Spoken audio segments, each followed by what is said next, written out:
विजय विजय भाई साहब, मैं आपके पास, आप बनारस में हैं और मैं इसलिए ये स्पेसिफिक बात आपसे कह रहा हूं, एक जो बाहर एक जनरल एक वो बना हुआ है, मतलब चेहरा बना हुआ है कि मोदी इनविंसिबल है।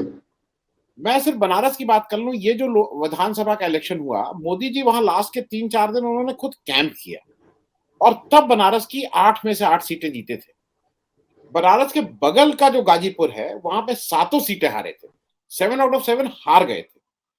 मैं बात ये इसलिए याद दिला रहा हूं कि मोदी जी वहां बैठ के उन्होंने जीत गए, और कैसे जीत गए उस पर अभी चर्चा नहीं करेंगे, लेकिन आपको क्या लगता है कि मोदी जी इनविंसिबल है? कि मोदी जी को अब विपक्ष की जो समस्याएं हो, ये कहना, मैं इसको नहीं मानता हूं कि विपक्ष के पास ऑल्टरनेटिव नहीं, मैं इसको नहीं मानता हूं। ऑल्टरनेटिव अपने आप निकल आते हैं, ऑल्टरनेटिव की बहुत जरूरत नहीं है, वो तो अपने आप निकल आएंगे। आपको क्या लगता है, मोदी जी इनविंसिबल है? विजय भाई। जी आनंद भाई, देखिए 2-3 चीजें बड़ी महत्वपूर्ण है जिस पर मैं आपका ध्यान, आप सब लोगों का आकृष्ट करना चाहूंगा। जैसे सबसे बड़ी बात जो आपने कहा कि पहली बात तो मेरा मानना है कि लोकतंत्र में कोई अपराजय नहीं होता है, और ठीक आपने बताया कि पूर्वांचल में आजमगढ़ में भी देख लीजिए विधानसभा के चुनाव में, मतलब गाजीपुर में तो एक भी सीट नहीं मिली, आजमगढ़ में बुरी तरह से, मऊ में बुरी तरह से हारी बीजेपी, और बनारस मोदी जी का क्षेत्र है, यहाँ पे रह के वो कैंपेन जब चलाते हैं तो ये माना जाता है बीजेपी के अंदर और खासतौर से हम लोगों में भी कि उसका सराउंडिंग डिस्ट्रिक्ट में भी उतना ही प्रभाव पड़ेगा।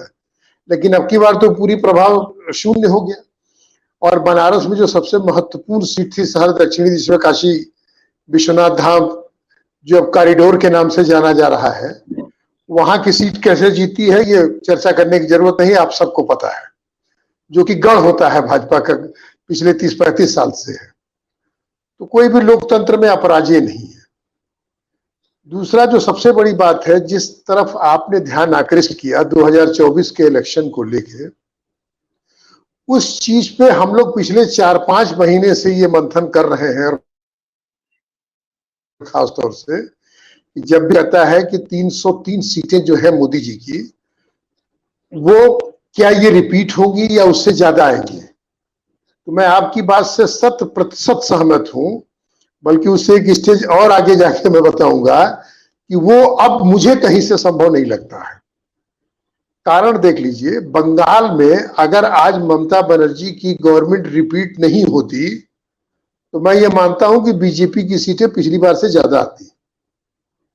जो उनकी 18 सीटें हैं, उससे अगर बीजेपी खुदा न खास्ते वहां सरकार में आ गई होती तो ये रिजल्ट उल्टा होता है। लेकिन अब मैं तो कई बार बीच बीच में कलकत्ता गया भी, वहां के लोगों से भी बात हो रही है, उन लोगों का ये मानना है कि खाली 2 सीटों पे कंटेस्ट है बीजेपी का अच्छे से तृणमूल के साथ, किसी 2 सीट का लोग नाम बता रहे थे, बाकी उनका कहना है कि पूरी तरह से ममता बनर्जी क्लीन स्वीप करेगी।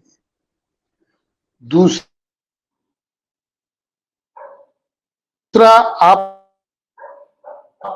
देख लीजिए, महाराष्ट्र पिछले रिजल्ट था, अब जब दोनों लोग अलग होंगे और महाअघाड़ी के सर लोग मिलकर लड़ेंगे तो क्या स्थिति होगी। कर्नाटक में जो स्थिति है बीजेपी की, वो भी पहले चुनाव से अब बहुत ज्यादा अंतर हो चुका है। और आप ईडी की कार्रवाई देख लीजिए, चाहे यूपी में सोनिया जी राहुल जी हेराल्ड के खिलाफ हो, बंगाल में ईडी की कार्रवाई देख लीजिए, कर्नाटक में देख लीजिए, महाराष्ट्र में देख लीजिए। हमको लगता है कि ईडी ज्यादा वहीं सक्रिय भी इन स्टेटों में है। और जिन स्टेट में बीजेपी, राजस्थान, मध्य प्रदेश, छत्तीसगढ़, हिमाचल, गुजरात, दिल्ली, इन सब जगहों पे जो उसका पिछला परफॉर्मेंस था, अब उसके ऊपर थोड़ी ना जाएंगे, वो तो उनका हाईएस्ट परफॉर्मेंस है, उसमें कुछ तो कुछ इरोजन ही होगा, पूरी तरह से वो नहीं मिलने वाला है। तो ये सीटें अगर 250 के पास जाती हैं बीजेपी की, तो सबसे बड़ी चुनौती मोदी जी के लिए उनकी पार्टी के अंदर होगी और एनडीए के अंदर होगी। इस चीज को देखते हुए, और आपने एक चीज और देखा होगा, मार्क किया होगा कि नड्डा जी का पटना में बड़ा विरोध हुआ है। अभी जब गए थे, उसको मीडिया ने तो बहुत हाईलाइट नहीं किया है, लेकिन बहुत जबरदस्त वहां विरोध हुआ है वहां पे। और तीसरी चीज जो सबसे महत्वपूर्ण है कि जब देखिए, जब सत्ता बहुत पावरफुल होती है और नेता बहुत पावरफुल होता है, तो अगर आप अतीत के राजनीतिक घटनाक्रम को देखें तो मैं मानता हूं कि कुछ नेचुरल चीजें ऐसी होती हैं कि फिर पार्टी के अंदर ही उसको चुनौती मिलती है। आप देख लीजिए, राजीव गांधी 400 के ऊपर बहुमत पाए थे, लेकिन जब धीरे धीरे इजोरिज्म शुरू हुआ तो कांग्रेस के अंदर से उनको चुनौती मिली, वीपी सिंह के रूप में निकले। इंदिरा जी जब इमरजेंसी लगाई, उसके बाद देखिए कांग्रेस के अंदर से ही सबसे बड़ी उनको चुनौती मिलनी शुरू हुई। आज जब वो जो मोदी जी की स्थिति जो हो गई है पार्टी में, तो पार्टी के अंदर जो सुगबुगाहट है, और खास तौर से इधर आप देखिए जो गडकरी जी का स्टेटमेंट था महाराष्ट्र में, राजनाथ सिंह जी का जो नेहरू जी पे स्टेटमेंट था, तो उन सारी चीजों को देखते हुए मुझे लगता है ये जल्दबाजी में ये हुआ कि मोदी जी ही होंगे। ये कहीं ना कहीं ये मुझे वो लगता है कि कुछ ना कुछ फियर है पार्टी के अंदर का भी। अदरवाइज अभी न वो कोई समय था, न अभी मोदी जी को कहीं से चुनौती दिखाई दे रही थी, न उनकी पार्टी के अंदर से, लेकिन वो खतरे कहीं न कहीं से उन लोगों को कुछ महसूस हो रहे हैं। जब हम आप ये महसूस कर सकते हैं कि आने वाले इलेक्शन में कहां कहां से उनको ये लॉस हो सकता है, ऐसा तो नहीं क्यों नहीं पता है, तो उसका वो ये प्रिवेंटिव मेजर्स लिए जा रहे हैं। और रही बात ये कि जैसे शाह साहब का है, अमित शाह साहब का, अब माइनस मोदी अमित शाह साहब के, आप भी समझ रहे हैं कि बीजेपी में क्या स्थिति होगी, तो और उनके लिए मोदी जी का सर्वशक्तिमान बने रहना ही उनके लिए भी सबसे अच्छा है। तो इस चीज को देखते हुए ये जो घोषणा की गई है, मुझे लगता है कहीं न कहीं उन्होंने अपनी पार्टी के अंदर के लोगों को भी ये संदेश दिया है। और आप देख लीजिए, योगी जी की भी अक्सर चर्चा होती है कि अब तो 2024 के बाद योगी जी, उनके कई समर्थक हमसे कहते हैं कि 2024 के बाद तो अब योगी जी। और जो इन्होंने एज की लिमिट इन्हीं लोगों ने जो सेट किया है, तो कल को तो सवाल इनकी पार्टी में भी खड़ा हो सकता है कि भाई 75 साल तो आप ही नहीं किया था, जब आप ही किए हैं तो अब आप हो गए 75 साल के, तो आप बताइए क्या करना होगा। तो 75, अब ये अलग बात है कि 75 के साथ 2024 में नहीं हो पाएंगे, साल 6 महीना कुछ बाकी है तो हो। हाँ। जी, मैं इसको नहीं मानता हूँ कोई सवाल पूछने वाला होता तो, मैं कहता हूँ मैं इसको नहीं मानता हूँ, बीजेपी में कोई सवाल पूछने की हिम्मत नहीं करेगा। आप जब बाहर नहीं, सवाल उठेंगे, सामने हो सकता है न पूछे, लेकिन ये बातें तो धीरे धीरे आने लगी ना। तो सामने से पूछना होगा सवाल। तो जब सावित्रीबाई फूले को गाली देता है इनका गवर्नर और बेहूदी बात करता है, एक महिला के लिए कहता है कि सावित्रीबाई फूले जब 10 वर्ष की थी और 13 वर्ष के पुरुष के साथ शादी की तो कमरे के अंदर क्या करती थी, और उसके बाद दूसरे को लोगों को छोड़ दिया, इनकी पार्टी का एक आदमी नहीं बोलता है।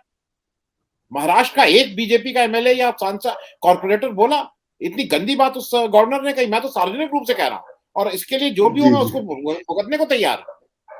ये गवर्नर की हिम्मत कैसे हुई कि सावित्रीबाई फूले के लिए, जिनको पढ़ के लोग बड़े हुए कि उन्होंने कितना सामाजिक परिवर्तन किया था, महिलाओं के एजुकेशन के लिए कितना काम किया था, खुद बिना पढ़े बात सही है, लेकिन देखिए क्या चलिए वो बात कहीं और चली जाएगी। आप कंप्लीट आनंद भाई, नहीं आनंद भाई, वो आपका कहना सही है। अभी जो स्थिति दिखाई देती है तो आपका ठीक है, कोई नहीं सवाल होता है, लेकिन जब स्थितियां बहुत अनुकूल नहीं होती हैं तो ये सवाल जो दबे हुए हैं वो बड़ी तेजी से उभर के सामने आ जाएंगे। आज जो दिखा बहुत, देखिए बहुत सारे लोगों के अंदर, हमारा मानना है कि उस पार्टी के लोगों से भी मेरी बातचीत होती रहती है, बहुत सारे लोग मारे डर के, जैसे और जगह भय है तो उस पार्टी के अंदर भी वो चीज लोग नहीं खड़ी कर पाते। लेकिन जहां वो 272 के नीचे आंकड़ा गया, उसके बाद ये सवाल तो अपने आप खड़ा हो जाएगा। ठीक है, वो 75 साल भी खड़ा होगा और लीडरशिप को भी चुनौती होगी। तो वो चीज अभी जो लग रही है वो कोई जरूरी नहीं कि वो आगे हो, और फिर जब सवाल उठने लगते हैं तो फिर वो रुक नहीं पाते। विजय भाई साहब 1 मिनट में, क्योंकि समय से ज्यादा है।